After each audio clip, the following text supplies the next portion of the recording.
All right, welcome in. Happy Wednesday. This is Lunch and Learn. Let's see, let me go ahead.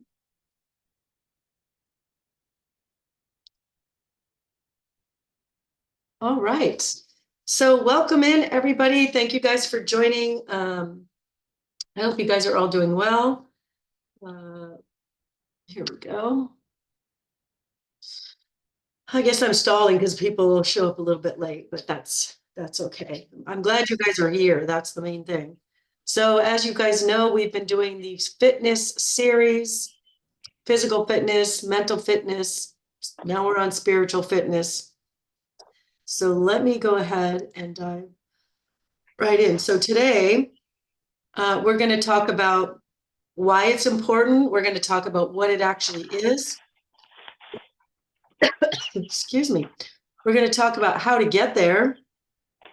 We're going to talk about how it actually affects your physical body. So I'm going to make it all make sense, because why would we be talking about spirituality in a health and wellness program? It will make sense, I promise. And how the success formula that I've been teaching, which is I talk about in module 2 of the course, how that all blends in and how that all works together. And then we will go through a guided meditation, which is chill. And then of course there's Q&A at the end. So let's go ahead and dive right in. As always, we have our funnies and our welcomes and our shout outs. So I found spiritual memes that I thought were kind of cute. So I don't know if you've ever watched The Big Bang Theory, but this guy's pretty funny. Just his character is pretty funny. Anyway, so some shout outs. We've got Leslie, who said her stomach is down. And she said she finally has cheekbones and her bowel movements have improved tremendously. So she's really pleased with the program. Rebecca, she's down 11 pounds in her first week. That is not typical. So if you're just starting out, that's not typical, but it can happen. Certainly happened for Rebecca. So Rebecca, congratulations to you. Crystal said her bowel movements are perfect. And that was not the case when she first started. That was the reason she signed up for this program. No more gas, no more bloating, and her energy is way, way, way better. So congratulations to you, Crystal. Kathy just finished a program and she's down 30 pounds and she's very pleased with her results. Carol, her A1C is down, which means her blood sugars are getting better. Cholesterol is down and she's completely off her blood pressure medications. So congratulations to you, Carol. And then Patrice is down somewhere, she said, between 16 and 17 pounds. And she's just in the beginning stages. Her migraines have stopped. She hasn't had a single migraine since she started this program. And so she's super excited. So congratulations to all of you guys and each and every single one of you that suit up and show up and do the deal. If your name isn't on the list, it doesn't mean you're not having success. So congratulations to all of you. I do want to shout out some welcomes to Darlene, Christina, Lori, Darcy, Dawn, Nicole, Sarah, Michelle, Amelia, Charlotte, Krista, Wendy, Carolyn, Ellen, Timothy, Laura, Kara, and Celine. So welcome to the new people. I'm excited to work with you. All right, we went over this a little bit last couple of weeks, the different kinds of fitness. We've got physical fitness where I really dove deep into the exercise portion. So if you missed that, you do need to understand what you're looking for, what you're striving for, what to do, what not to do, what's a waste of time, what's your best bang for your buck, all of that good stuff. So physical fitness, definitely want to go back and watch those. Mental fitness, so that was last week, and that was really about mindset and creating different perspectives and a good mindset to be able to stay the course. Not all days are going to be sunshine and roses. So if we have a good foundation with our mindset and write down our vision, and creating that new identity of who we are becoming, that was what we talked about last week. This week, we'll talk about some spiritual fitness and what that has to do with physical and mental fitness. And then, of course, there's financial fitness. And guess what? I will not be talking to you about that. That is not my area of expertise.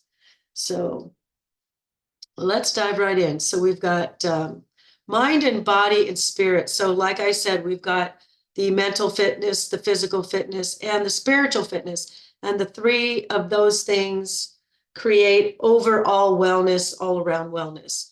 So, what are we thinking about? What you think about, you bring about. Where energy goes, where focus goes, energy goes. So when we're thinking about something, when we're putting our energy into something, it's going to create different behaviors. If I'm focusing on Pinterest, and I see this, I'm guilty of it too. You go to Pinterest and there's all these cheesy, ooey gooey, creamy recipes. And if we keep putting our energy into that, and I keep looking at that and the next one and the next one and the next one, I'm putting those images and I'm putting those ideas in my brain. And this is what going to create a different thought process. And then, you join a program like this and we tell you not to have those creamy, cheesy, ooey gooey, wonderful things. And here you are focusing on it. It's just, it causes more craving. It causes more desire. So what you think about, you bring about. So we've got to shift our thinking into focusing on what we can have and how can I eat tacos and how can I have chocolate and how can I have fill in the blank. So there's all kinds of substitutes out there, but we just got to put our thinking cap on and have our right thought process happening. How we're feeling, what we feel is what we're going to attract. So the more positive things we're feeling, the more positive things we're going to attract. The lower vibrational things that we're feeling, the more lower vibrational things we are attracting. And I am going to dive into that a little bit more so a little later today. And what you believe, we have so many wonderful, empowering beliefs, and we also have limiting beliefs. So as we practice the success formula, we start to shift our belief system. As we practice shifting our identity, we start to shift our belief in who we are and what we're capable of, what we're worthy of, and what we're deserving of. So your beliefs are huge. We don't do anything, or pretty much everything we do is based on a belief of some sort. I think I said that yesterday. You guys, I spent a small fortune on supplements because I believe they're going to help me. They're going to help my eyes. They're going to help my brain. They're going to help my hair. They're going to help my heart. They're going to help my liver. So you should see my medicine cabinet is full of so many supplements.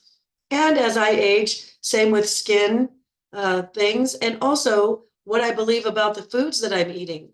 If I know my foods are healthy, I'm more likely to eat them and I like them better. When I believe that the bell peppers are going to help my skin and help my eyes, I'm more likely to eat bell peppers. So your belief systems are super, super important and huge.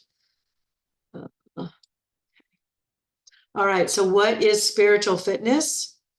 I figured I'd go ahead and look it up and give you the definition of it. The belief and practices that strengthen your connectedness with sources of hope, meaning, purpose, hope, meaning, and purpose. Spiritual fitness is critical for developing overall wellness. So these will all tie together today.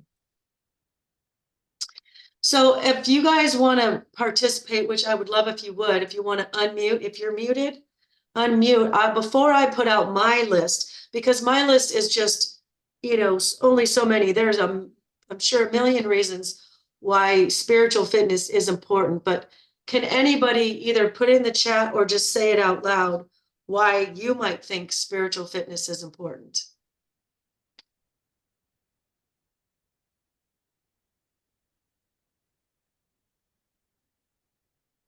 Any guesses? I Wild. think I'll guess, Tammy. Go Bobby, go Bobby. Okay. Well, I just think at the end of the day, whether you're having a good day or bad day, you are the one who is always there. So you either have to be able to pick yourself up and move along, or cheer yourself on. And I feel like that's part of that.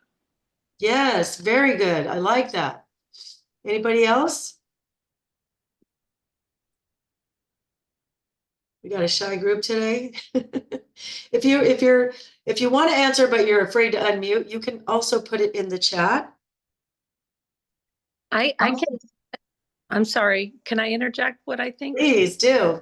Okay, so the reason why is because the real us is our spirit man. And if our spirit man is energized and believes, it affects the rest of us. It affects our emotions, it affects our mind, it affects our body. So that's why it's so important at the core of who we are, being a triune being. That is the basis of the real us. Oh, I guess I got goosebumps over that. That was wonderful. I love that. I love that.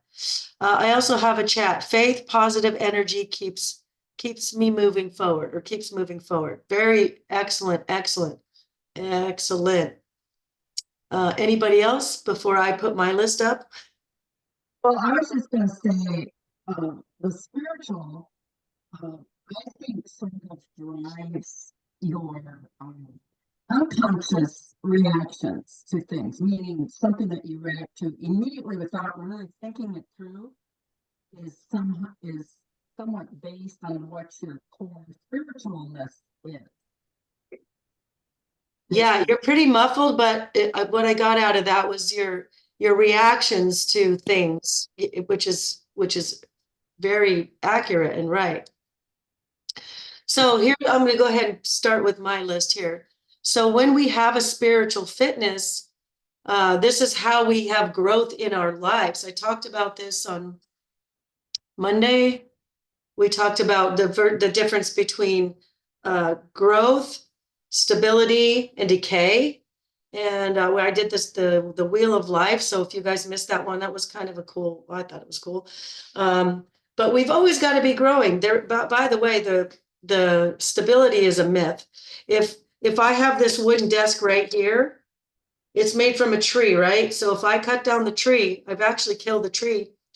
Even though it's very, very stable, you can hear it's very hard. It's not falling apart. It's not sawdust yet, but it is actually in decay. So the only way we could get away from decay as human beings is to continue to grow. And by having a spiritual fitness, this helps us grow.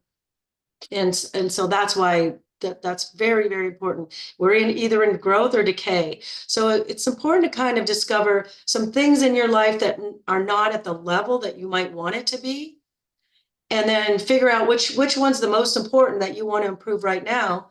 And then study that, learn that, take the course, listen to the podcast, read the book, listen to the book, read the articles, get the coach, get the trainer, get the mentor, do the things, and continue to grow. But when you have your spiritual fitness kind of in line, it helps us want to continue to grow in whatever area of our life.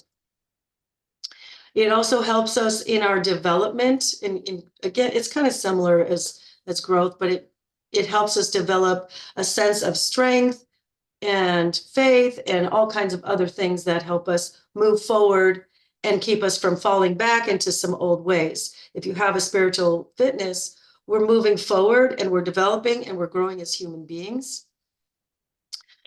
Oh, this is a big one too, is having a spiritual fitness can help reduce stress. I know for me, in my journey of my spiritual journey, if I know I have a God that's taking care of me or looking over me, that reduces a whole lot of stress. If I practice my spiritual fitness in the way of visualization, that takes away the stress. If I'm visualizing the things that I want to create, if I'm visualizing the results that I want to have, rather than being stressed out for not having those things, having that spiritual practice can actually reduce your stress. And as you know, when you reduce your stress, you are reducing the stress on your physical body. Emotional stress affects our body. Emotional stress raises our cortisol levels, which is responsible for belly fat. So practicing your visualizations and your success formula or your prayer or your meditation, all of those things can reduce the stress in your body, can lower your blood pressure, slow your breathing, all of that sort of stuff. It's all connected to your physical body as well.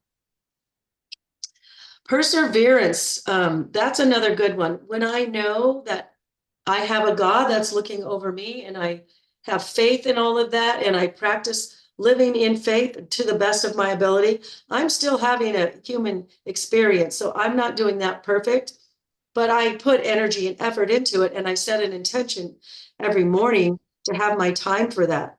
But to continue to go when things seem hard, to continue to go when obstacles just keep coming in front of me, in front of me, in front of me. If I just know God's got this, and that's my words, that's just how I do it, that's how I say it, but it helps me to continue to go. Just keep going. Show the universe you're not giving up. Show God you believe. So it really, really, really can help with some perseverance. Resilience and coping. Having a spiritual practice is a fabulous coping mechanism. When I don't know what to do, when I don't know how to answer a question, a really hard question, you're having a hard conversation with somebody, or you're looking to do something in a big way and you're not sure if it's the right choice. A lot of times my response is, well, I got to pray on that. It just gives me a chance to stop and literally do that, pray on it. It helps me, like the resilience, when I can pray on it and I feel like I'm quiet long enough and I get whatever answers that I get. Sometimes I don't get them, but it does help with my bounce back and my ability to cope with situations along the way. Spiritual fitness can truly bring a lot of fulfillment and joy when you live in a faith and you have the belief in your whatever religion or whatever your spiritual practice is. As you guys know, I'm not talking about any specific religion today. You have that's for the Sunday school, or that's for a different day or a different class. But when I live in my faith, it helps me feel safe, which gives me fulfillment and joy, and knowing that I'm well taken care of, which gives me fulfillment. Living in faith also allows me to feel the joy that whatever's happening around me, it's not happening to me, it's happening for me. And that can kind of lead to me feeling a lot more joyful. And think about that. Everything that's happening to, even if it sucks, even if you've just lost your job, or your pet, or something, or someone very important, or things did not go your way in that meeting, it's not happening to you, it's happening for you. Something better is probably coming. And if you have that sense of belief, that can bring a sense of fulfillment and joy as well. Also, yes, this one is important too. When we have a spiritual practice, it sometimes forces us to go in and self-reflect and go in and have some of that self-awareness. The more self-awareness we have, the better off the better results in anything we're trying to achieve we're going to have. So for example, I was reading someone's journal and she said, I had no idea she said, I just gained some personal awareness of how I felt obligated to socially eat, for example. And I had never heard anybody say that. And I thought, wow, that was really cool. But having that sort of awareness that she had a social, an obligation, she had this feeling that she had a social obligation to eat. Like in this social situation, everybody else is eating, I have to eat. Or the hostess says, hey, try this, pie that I made from scratch. And we feel obligated, but having certain self-awareness on, just say thank you, but I'm not having any sugar today, or thank you, can I please take it home? I'm full, or whatever your answer is going to be. But having self-awareness, self-reflection helps us grow and helps us move along and move forward in doing the things we're trying to achieve and do. Sometimes we don't even realize why we do what we do, but gaining that self-awareness with the self-reflection, and for example, if I'm reading the Bible, it's forcing me to kind of look inward and say, well, gee, would I do that? Or it just kind of forces me to look at things in a different way. So spiritual practice is really important for self-awareness and self-reflection. And then I believe this is the last one on the list. But having a spiritual fitness can help you create a healthy physical body. So I'm going to go into that right now. And so how your physical body can be affected by the way we think and the way we feel. I'm going to talk about the autonomic nervous system. And it is kind of that. It's kind of automatic, really. But the sympathetic nervous system is your fight or flight. And it's really important. We need both of these systems to survive. So if you're in fight or flight, you go to cross the street and you look up and there's a bus coming right at you, or you're going on a nature hike and you see a bear coming right at you, or like the picture down below, you're walking down a dark alley at midnight and there's this dark figure with what looks like some scary weapon. We need to have our fight or flight system on all points for sure. So here's what happens when we move into the sympathetic nervous system. The heart rate goes up, your blood pressure will go up, which is very important. You need that heart rate. You need blood pumped to be able to run or fight, whatever you're going to do. Peripheral vasoconstriction. The body is so brilliant. It just baffles me every time I learn this stuff. But peripheral vasoconstriction, what that even means is like my arms and my legs, the outside part of my arms will have less blood running through it. And the reason for that is if I end up in this fight, if I end up tangling with this guy with the knife or that bear or that bus that's coming at me on the street, and I get stabbed or scratched or bitten or hit by the truck, I'm not going to bleed out as quickly because the veins and arteries are constricted to kind of constrict that blood. So this is an important piece. Obviously, we need the blood in the arms and legs and everywhere. Every cell in the body needs it. But for this moment, we have the peripheral. I can't even say this. Peripheral vasoconstriction. I think you guys get my point.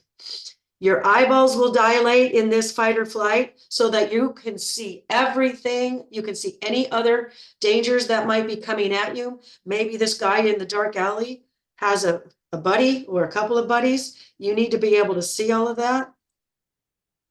Your digestive system stops. Your elimination stops. When you're walking across the street and you look up and you see that truck coming at you, the last thing on your mind is, oh gosh, I gotta pee. Right? That's the last thing on your mind. Also, your immune system stops. Your body is designed to fight off any dangers, any and all dangers. But in this moment, when a bear is coming at you, or the truck is coming at you, or the bad guy is coming at you, but at the same time, you also have been exposed to a flu bug or some kind of sickness, a virus, a cold, a flu, whatever, some kind of disease. The body knows right now that bear or that truck or that bad guy is a far greater threat to my health and safety and my staying alive than any little microscopic COVID bug or flu bug or cold or whatever it is. So your immune system completely stops. And so this is all really good stuff because I need to be able to get up and run or fight instead of worrying about a little microscopic, bug. That all being said, if we live in the sympathetic nervous system a lot, which a lot of Americans do, we've got all kinds of stuff coming at us. We've got bills, we've got the economy, we've got the politics, we've got the aging parents, we've got, kids in college, and we've got the bills, and we've got all the things and relationships and jobs and bosses and deadlines and all of these things. So a lot of times we're spending a lot of time in that fight or flight. Meanwhile, the immune system's jacked up because we're busy trying to stay alive, not worrying about a microscopic bug. Our digestive system isn't doing squat. I'm not worried about trying to, eliminate, go to the bathroom, go pee, or go number 2 or whatever. If I'm in a really stressed out mode, the body is not going to operate that way. So it's important that we get in this fight or flight to save our life, to get us out of the way of the danger. But now you can see why living in that state really jacks up the body. When we cross the street and we get out of the way of that truck or that bus that's about to hit us, we get back into the place of rest or digest, and we're calmer and we're more peaceful. So your heart rate comes back to normal. Your breathing comes back to normal. You have now vasodilation, so your circulation comes back to normal. Your digestion can start again. All of the little parts and pieces of digestion can begin again, because you're not worried about that bear or the bad guy or the big truck. All of a sudden, once you calm down and once you get across the street and out of the danger, or the bear, chases another rabbit somewhere else and he's gone. And the reason why you were in the woods in the first place is because you were looking for a place to pee. Suddenly, when you get back to rest or digest, you'll be able to pee. But again, if we're in fight or flight, our body's not doing that. And then lastly, of course, your immune system kicks back in. Now that the bear is gone, the truck is gone, the bad guy is gone, the immune system can get back to its task of getting rid of that flu bug that it was originally trying to fight in the first place. So as you can see, how we feel, how stressed out we are, our thought process, if I'm thinking stressful things and having stressful thoughts and focusing on all the stuff that's stressing me out, this is not a healthy place to stay. It's going to keep me alive in the case of the bear or the truck or the bad guy, but it's going to really wreak havoc on my health if I don't get out of that place and into that rest or digest. All right, so again, I wanted to put up this list. This is the consciousness vibrational list, and goes from, we can start at the bottom. What I liked about this particular list is it also shows the associated emotional state that we will be in most of the time if you live in that particular level of consciousness, so to speak. So if you're down here in apathy, your emotional state is despair, and your view of life is hopelessness. This is a very sad and lower vibrational place to be. Can you imagine what that's doing to your parasympathetic nervous system? If we're living in any of these frightening, disappointing, tragic, evil, miserable, if we're living mostly in these lower vibrational places, more often than not, we're human. We're going to have all of these things all the way up to the top. Not many of us get to make it to that top enlightenment one, or very often anyway. And I pray that we all get there. But at least if we're aiming for some of these higher vibrational numbers, that's what these numbers are. That's a frequency. We can get out of that fight or flight and get into that rest and digest. But if you want to take a screenshot of this is just kind of important to know. Like when we get up into the green, and when in our level, our vibration is willingness, or even neutrality. Even neutrality, we look at life, and life is satisfying. That's not terrible. That is not terrible. We want to work our way up to acceptance, where it's more harmonious and more meaningful, or even complete or perfect. That's wonderful. But the more we can live in those places, the less we're living in that parasympathetic fight or flight run. We're not going to pee, we're not going to poop, we're not going to digest, we're not going to kill any viruses, nothing. We are just going to stay alive. The more we can practice this. And by practicing your spiritual fitness, it raises us up higher and higher and higher and higher. We have that sense of hope when we have a spiritual fitness. We have that it's inspired feeling. We have that safety feeling. As women, we're all looking for safety. That's probably one of our number one things we're looking for as women, feeling safe. And once we can get to those places through a spiritual practice, we're going to live up here in the greens and the blues and even a little bit of yellows. That's fine. And let's aim for the purple. But if you want to take a screenshot of that, go ahead, because I'm going to change my screen pretty soon. Am I making sense here? Hopefully. Oh, I forgot I had that. All right. So the law of attraction, what the law of attraction states is that your thoughts and beliefs attract similar experiences. So your positive thoughts will attract more positive situations, and negative thoughts attract negative situations. So when we have a spiritual practice and we're praying, we're in prayer, we're in gratitude, and we feel safe and we feel connected and we feel guided and all those things, it's going to bring our vibrations and our frequencies up. Oh, Chris said perfect sense. Thank you, Chris. What did I write here? The basic philosophy behind the law of attraction is that energy precedes manifestation. As such, positive thoughts may bring positive results into a person's life, while negative thoughts bring the opposite.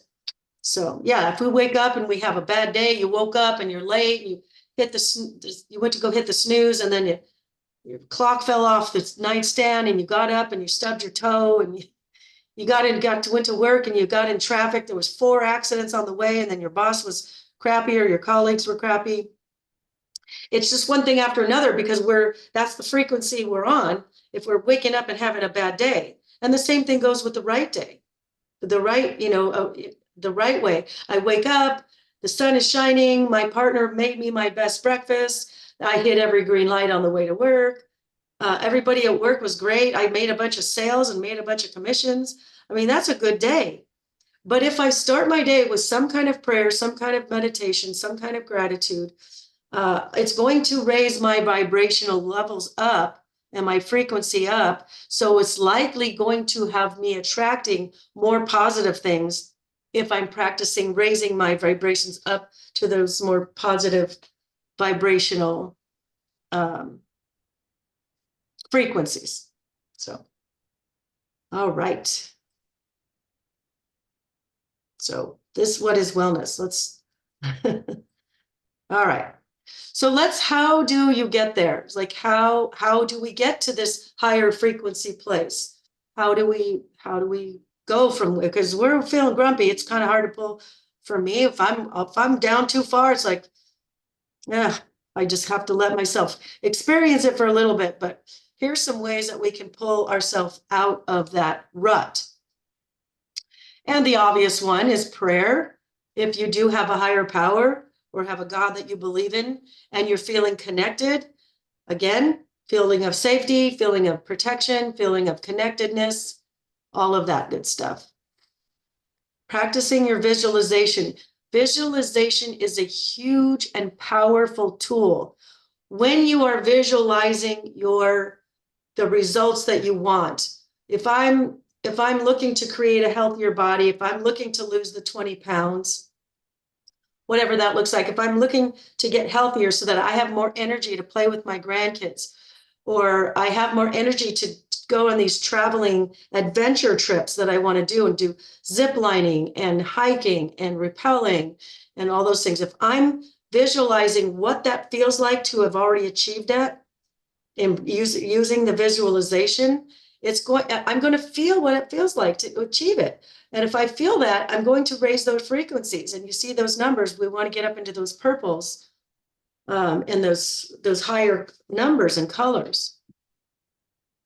Meditation has been proven to help with physical fitness. It can lower your blood pressure, but I will say it's a challenge. A lot of us, and I'm queen of it, monkey mind. And so that's a practice. Meditation is definitely a practice. You might start with just 1 minute a day and just set your phone for a clock and just practice breathing. Just practicing maybe breathing. And if I'm trying to close my eyes and not think about anything, of course, I'm going to think about coulda, shoulda, woulda yesterday, or, all the things I'm supposed to do or that I want to have happen, that I'm worried about, that may not happen, that I need to happen. I get into anxiety. If I'm thinking about the future and I'm worried about the future, I'm in anxiety. If I'm thinking about the past and worried about the past, that's depression. So if we get into meditation, it brings you into the present, into the moment. So if I'm in meditation and my monkey mind wants to talk about all these other different things, I start listening to the sound of the breath coming in and out my nose, or I just think about the tip of my nose. And that helps me get more present and get out of the past and get out of the future. Breath work is another way to do that. It might be the way you start your meditation. There's all different kinds of breath work. You could go to YouTube. The simple, easiest one that I can share with you today, that's memorable, that you can just take away today, is box breathing. Someone said another thing that can help is solfeggio healing frequencies on Spotify. They're also on YouTube. And you just go to, if I go to YouTube and I put in HZ for Hertz, it'll all come up. So you don't know what number you want. There's different Hertz that affect different parts of the body, but she's right. You can go on Spotify, but you can also, if you guys can see the chat, solfeggio healing frequencies. If you put that in YouTube as well, and that's all free, that can help. I put that on Saturday mornings. It's weird. You think I pump the fast, hard music to clean house because I clean house on Saturdays, but I put on that high, good frequency sounds, and it's kind of, I don't know, it makes me feel chill. So, but the box breathing, getting back to it, thank you for sharing that, Bobby. That was a good one. By the way, I did get the emotional code. I haven't bought it yet, or I bought it, but I haven't read it yet, but I got it on Audible. I had an extra credit, so I got it. So stay tuned for that. So breath work, the box breathing. So you inhale for a certain number. So you start with 5, inhale for 5, hold your breath for 5, exhale for the count of 5, and then hold that exhale for 5, and then go to 6, inhale, hold, exhale, hold. Go to 7, inhale, hold, exhale, hold, and work your way up to 10 or more. But breath work will bring you present, not worried about the past or anxious about the future. Oh, gratitude, writing in your gratitude journal. This is so key. And my mom, who's 86 years old, is the most optimistic person I've ever met. But guess what she does? Guess what she does? And she's coming to visit me this weekend, so I'm excited about that. But she will disappear. Like, where did mom go? She's in her bed, all comfortable with her legs stretched out, writing in her gratitude journal. She doesn't want to forget anything. So she'll do that several times a day. It's a really cool practice to watch her see. And it shows up for her. It truly shows up. I swear to God, I've never met anybody more optimistic than her. But when you're in gratitude and you acknowledge the things that you are grateful for, it's like that law of attraction. You're attracting more things that you are grateful for or to be grateful for. So gratitude is a huge one, and we should all be in gratitude. You can use your prayer for gratitude. Did someone say something? I thought I heard a voice. Okay. Anyway, so yeah, gratitude, writing in your gratitude journal at least once at night. What are you grateful for yourself for today? What good choices did you make today? And then you start to see that you are becoming. Look at me. I made good food choice at breakfast. I went out to lunch with the girls. I made a good food choice there. I turned on the YouTube and I did a yoga class. I made 3 good choices today. If you write all the things you're grateful for yourself, that what you did right for yourself, you start to see the proof and the evidence that you are truly becoming this healthier version of yourself. So being grateful. Letting go. We've been talking about, someone brought it up this week or last week, Mel Robbins' book called Let Them. And I did get that book, and I'm still listening to that book. I just started that one. But her title of the book is Let Them, and it's basically let it go.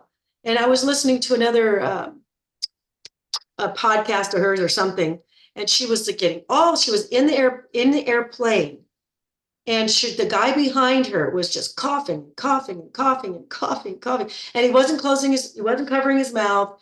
He wasn't, covering anything. He was just coughing up a lung right there in the airplane. And she could feel herself getting more angry and more angry and more angry. She turned around and she's looking at him. She's giving him dirty looks. She's thinking in her mind. She's getting stressed. Guess what nervous system is coming into play here? When we feel stressed, we're not digesting. We're not having an immune system. Your blood pressure's going up, all those things. So finally, when she realized, she can't control the situation, she can't make the guy cover his mouth. Yelling at the flight attendant isn't going to do anything. So it's like, okay, what can I do? So she decided, you know what? I'm just going to put my headphones on. She had a scarf. She put the scarf over her mouth and she let it. She goes, and let it. She goes, did I let him keep coughing? Yep. Because there's nothing I could do about it. That's on him. It's taking responsibility. Well, what can I do? Okay, I can cover my own mouth, put the headphones on so I don't hear it as much. I'm just going to listen to my good music and feel happy. And what do you think that did for her autonomic nervous system? But that's an example. Sometimes we want to hang on to some of this stuff, and it just doesn't serve us. If you hold a bottle of water out in front of you, how heavy is that? It's not very heavy. But if I'm sitting here an hour later and I'm still holding on to this thing, still holding on, the longer we hold on to stuff, the heavier it gets, the worse it gets, the harder it gets. So let it go. And let them do what they're going to do. We can control ourselves. Let them worry about them. Walking in nature, that has been proven to lower blood pressure and make you feel calm and help you feel more connected to Mother Earth or God or whatever, Mother Nature, all of that. Really walking barefoot in the ground, in the sand or on grass can help ground you. So if you're feeling a little bit spacey or kind of absent-minded or forgetful, walk barefoot in some grass and see if you don't feel more grounded. Forgiveness, that's key. Resentment is one of the lowest vibrations that you can have. So if you can let that go and forgiving is not condoning anybody else's behavior. Forgiveness doesn't mean you let them back in your life. They don't even have to know about the forgiveness. In fact, resentment is like having a knife and stabbing your own leg and expecting them to feel it. So that doesn't do anybody any good, including you. It's worse for you. They don't even know you have the knife in your leg. They don't know you're mad. They don't know they're living rent-free in your brain. So forgiveness is huge, and that includes for yourself. So if you ate the cookie, you went off the program, you had the thing, whatever the thing is, that guilt is a lower vibrational, remember that guilt, but use the guilt. That just tells you you're off track. Get back on track and let it go and just move forward. Don't let it take you out. Contribution, that is a giving back to somebody who needs more help than you do.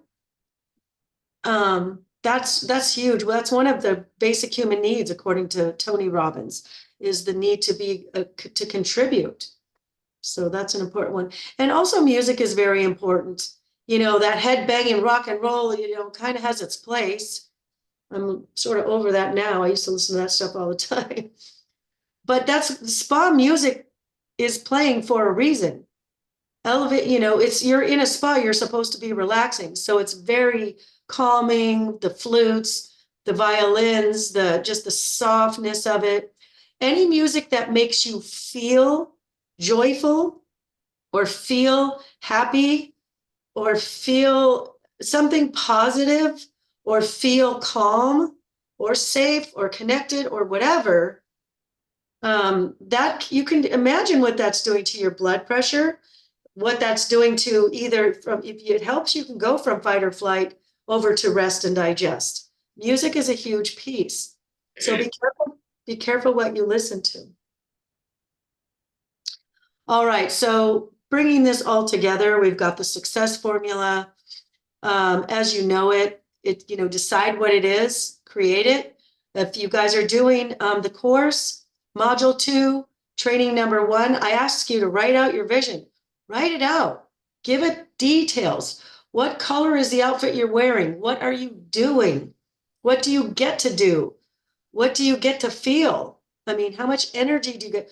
Are we playing with those grandkids? Are we hiking with our friends in Taiwan? Whatever. What does it look like? Again, the power of visualization. See it, feel it. You've got to see it and feel it. Putting those two things together.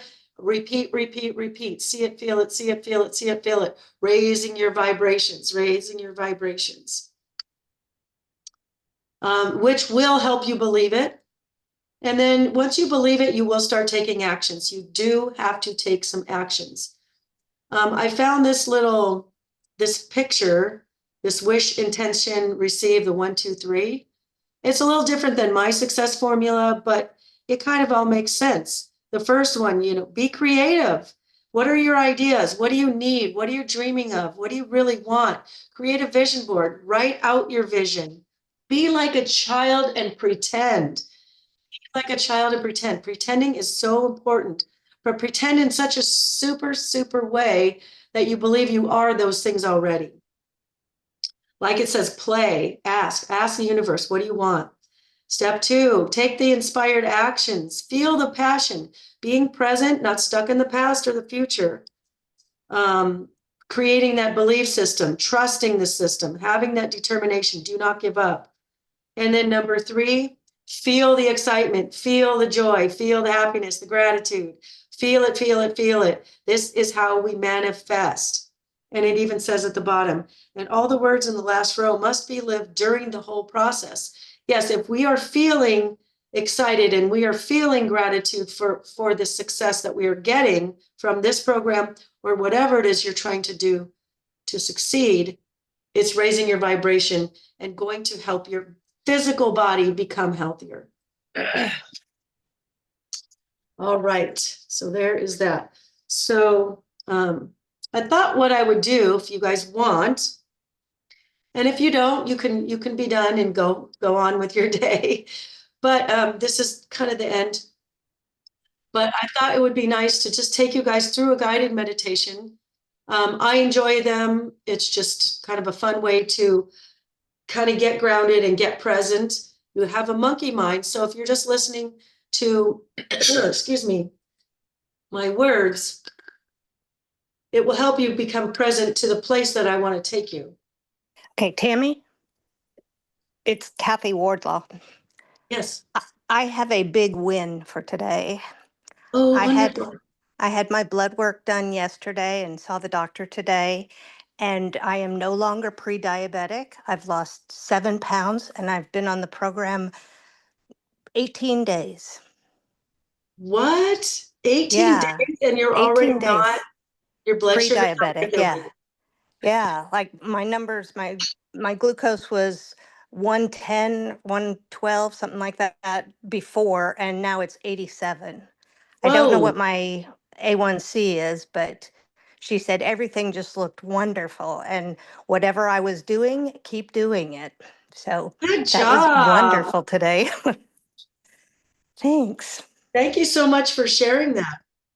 I appreciate Yeah. that. Yes, very good. All right, so take a good look at this picture if you'd like. Notice any details about it, and then go ahead and close your eyes. I'm going to close mine as well. Somehow it helps me do this. And I just want you to take a few deep breaths in through your nose and exhale out through your nose.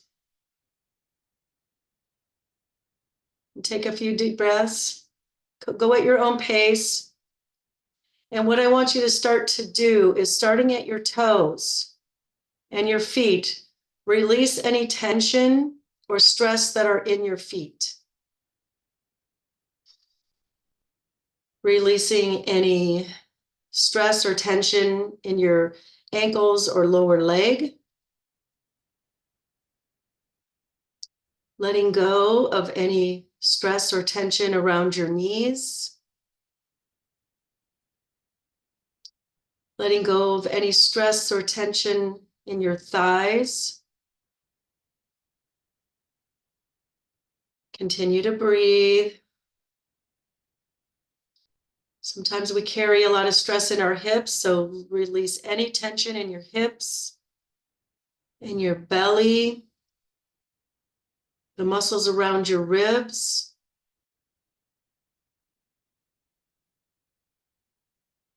Drawing your attention to your shoulders, working your way down both of your arms. Release any tension, but completely relax your arms. Completely relaxing your hands and your fingers. Then I want to draw your attention to the back of your neck, which is where we tend to store most of our stress or tension. Release it now, let it go. It no longer serves you. Let it go. Unclench your jaw, soften your tongue, soften the little muscles around your eyelids. Release the tension in your scalp. You are totally and completely relaxed. Now, in this total and complete relaxed state, I want you to imagine yourself sitting in a chair on this beautiful white beach, this white sandy beach. The white sand is so pure and so clean and so warm. Maybe you feel the warmth of it on your toes as you sit in that little beach chair. As you gaze out into the beautiful turquoise ocean, you notice maybe the sounds of the waves as they crash, the little tiny waves, they ebb in and flow out, ebb in and flow out. And in this moment, as you notice the ocean and you notice that beautiful white sand, I also want you to notice how safe and peaceful and joyful you feel. You feel safe and peaceful and joyful. I want you now to imagine that you're getting up from this beach chair and you're going to walk toward the water and you're going to walk along the coastline. So your feet are just barely in the water and the waves come up and it hits your toes and then it pulls back and your feet are in the wet sand and you're just walking along. The water is the perfect temperature. The water is so sparkly as the sun just dances on it as the ocean moves. But most importantly, as you walk along this coastline, you feel safe, you feel peaceful, you feel loved unconditionally, and you feel joyful and happy. I want you to go in and see notice what does it feel like physically in your body to feel safe? What does it feel like in your body to feel that sense of overall peace or joy or comfort? Maybe your heart goes pitter-patter. Maybe you feel like a little butterfly in your belly.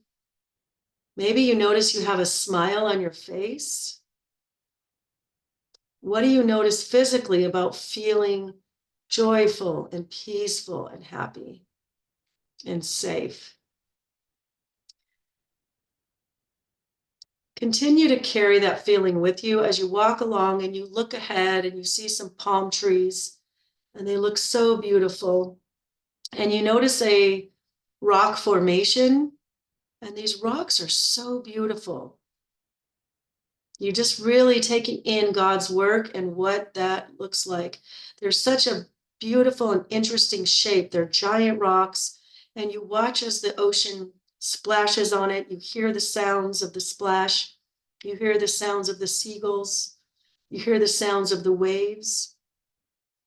But meanwhile, as you gaze out into these beautiful rock formations and the water and the beautiful turquoise colors and the sounds of the water splashing against the rocks, you are just re-informed that you are so peaceful and so lucky. This is your personal private beach.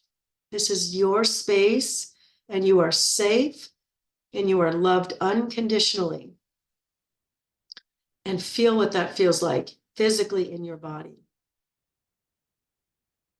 Take all of that in.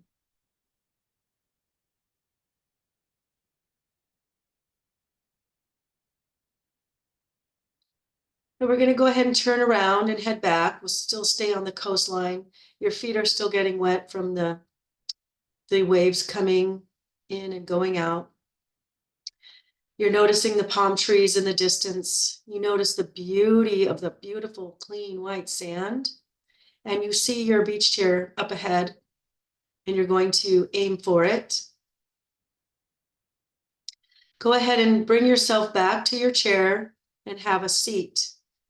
Now, I want you to remember how safe and peaceful and comfortable and happy and joyful you feel.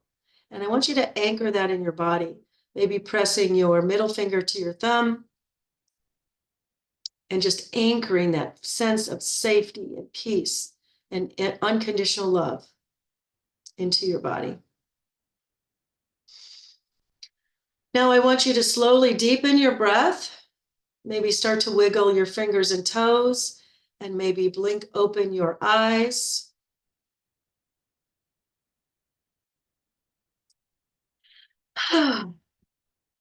Now, does anybody want to share an experience you just had?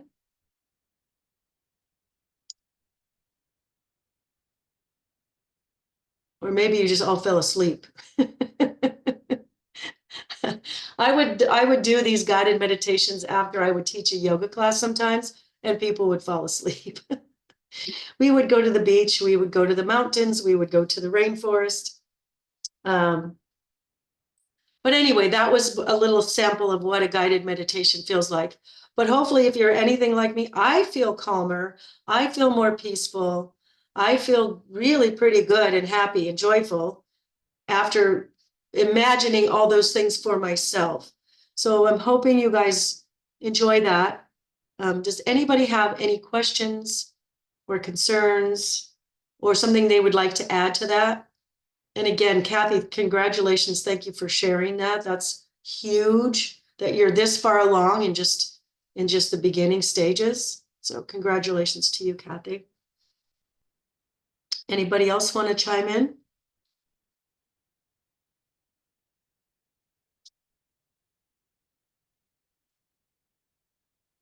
Okay, I guess everybody fell asleep, which is okay.